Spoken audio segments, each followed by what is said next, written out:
കേരളത്തിലെ ക്രിസ്ത്യാനികള് ഇസ്ലാം ഭീകരവാദികളുടെ ഒരു വേട്ടയാടലിന് വിധേയരായിട്ട് ഓടിപ്പോകേണ്ടി വന്ന എന്താവും സ്ഥിതി? പിന്നെ കേരളത്തിലെ ക്രിസ്ത്യാനികൾ ഓടിപ്പോവേണ്ട അവസ്ഥയെ 2000 കൊല്ലത്തെ പാരമ്പര്യമുള്ള കേരള സഭ കേരളത്തെ അടിമുടി വളർത്തിയുള്ള ഇത്രയ്ക്കും ശക്തിയുള്ള നമ്മുടെ സഭയ്ക്ക് അങ്ങനെ ഒരു ഗതികേടുണ്ടാവില്ല എന്ന് ഉറപ്പാലേ? എന്നാ അങ്ങനെ ഉറപ്പിക്കാൻ വരട്ടെ. ഇടയ്ക്കൊന്ന് പുറത്തേക്കൊക്കെ നോക്കണത് നല്ലതാ. നമ്മളെക്കാളും കെങ്കേമന്മാരായ ക്രിസ്ത്യൻ രാജ്യങ്ങൾക്ക് അവര് സ്വപ്നത്തിൽ വിചാരിക്കാത്ത അവസ്ഥ ഉണ്ടായിട്ടുണ്ട്.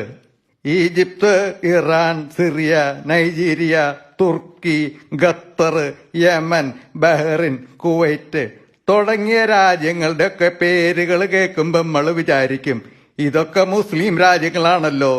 എന്നാലല്ലട്ടാ.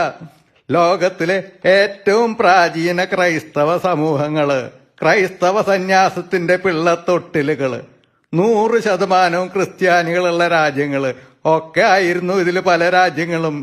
പിന്നെങ്ങനെയാ ഇങ്ങനെയൊക്കെ ആയേ? അതറിയണമെങ്കിൽ ചരിത്രം പരിശോധിച്ചാ മതി. അധിനിവേശങ്ങളിലൂടെ, വംശഹത്യകളിലൂടെ, തന്ത്രങ്ങളിലൂടെ ക്രിസ്ത്യാനികളുടെ മേലധികാരം നേടാൻ ലോകത്തെല്ലായിടത്തും തലമുറകളായി ശ്രമിക്കണവരെ കേരളത്തിലൊന്നും ചെയ്യാണ്ടിരിക്കാന്നാ നമ്മുടെ വിചാരം. 100% ക്രിസ്ത്യാനികളുള്ള രാജ്യങ്ങള് കൊന്നും ഉപദ്രവിച്ചും ഓടിച്ചു വിട്ടും മുസ്ലിം രാജ്യങ്ങളായി തീർത്തേക്കണു.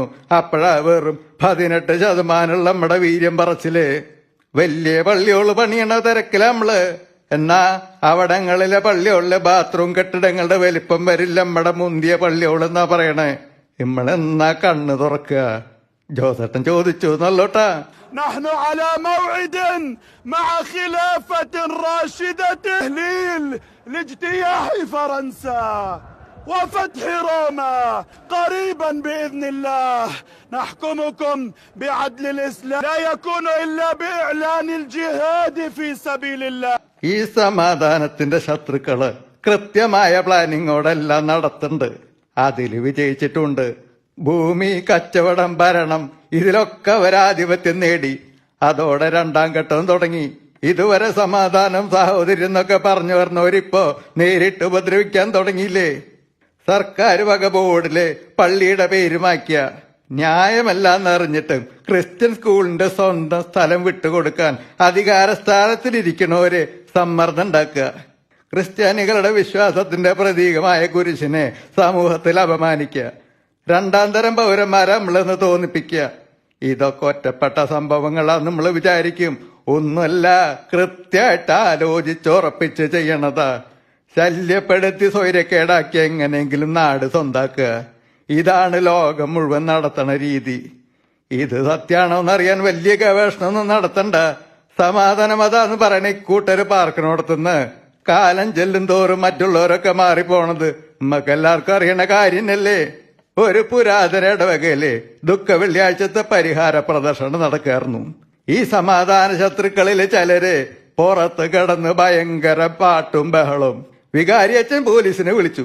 പോലീസ് വന്നിട്ട് പറഞ്ഞു, അച്ഛാ, ഇപ്പൊ ഇവര് വിചാരിച്ച 10,000 ആൾക്കാർ അരമണിക്കൂറിനുള്ളിൽ ഇവിടെ എത്തിക്കാൻ പറ്റും.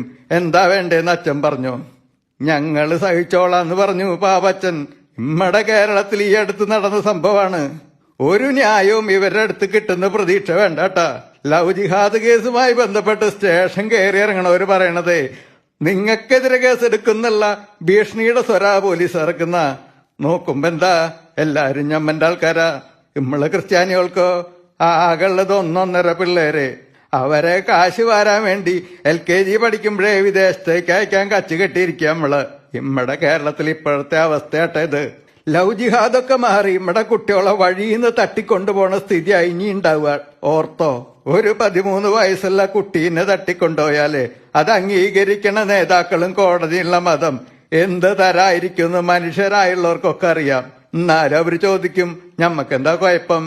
ആലപ്പുഴ, ചങ്ങനാശ്ശേരി, കാഞ്ഞിരപ്പള്ളി, മുണ്ടക്കയം, എരുമേലി, ഈരാറ്റുപേട്ട, പെരുമ്പാവൂര്, തൊടുപുഴ, ആലുവ, മൂവാറ്റുപുഴ തുടങ്ങി എല്ലാ പുരാതന ക്രിസ്ത്യൻ കേന്ദ്രങ്ങളും പിടിച്ചടക്കിയത് നമ്മുടെ കൺമുമ്പിലല്ലേ?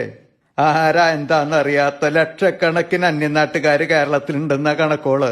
കേരളം തീവ്രവാദികളുടെ സങ്കേതാന്ന് പറയണത് അങ്ങാടിയിൽ അയല വിൽക്കണവരല്ല, ഐക്യരാഷ്ട്ര സംഘടനയാണ്. സമാധാന ശത്രുക്കളുടെ ജലക്കുരുക്കന്മാര് എല്ലാരും കേരളത്തിലേക്ക് വായോ വായോ എന്ന് പറയുന്നുണ്ട്. കെട്ടുവെള്ളത്തില് യാത്ര നടത്തി കൊഞ്ചും കരിമീനും കഴിക്കാനല്ല, സന്ദർഭാവുമ്പോ പൊട്ടിക്കേണ്ടവർക്ക് പൊട്ടിക്കാനാണ്, കഴുത്തറക്കേണ്ടവരുടെ കഴുത്തറക്കാനാണ്. കാക്ക കണ്ടറിയും കൊക്ക് കൊണ്ടറിയും എന്ന് കാരണന്മാര് പറയും. ഇതൊക്കെ കണ്ടിട്ടും ഒന്നും അറിഞ്ഞിട്ടില്ല എന്നുള്ള മട്ടിൽ നമ്മുടെ നടപ്പ്. അറിയണ്ടവരെല്ലാം കണ്ടറിയേം എല്ലാരെയും അറിയിക്കുകയും എന്താ ചെയ്യാൻ പറ്റണമെങ്കിൽ എത്രയും പെട്ടെന്ന് ചെയ്യുകയും ചെയ്തില്ലെങ്കിൽ ഒരു പലായനത്തിന്റെയും വംശഹത്യയുടെയും വാർത്തയിൽ ഒതുങ്ങും കേരള ക്രൈസ്തവ സമൂഹം. പറയാണ്ടിരിക്കാൻ പറ്റാത്തോണ്ട് ജോസേട്ടൻ പറഞ്ഞു എന്നുള്ളൂട്ടാ. പിതാവിന്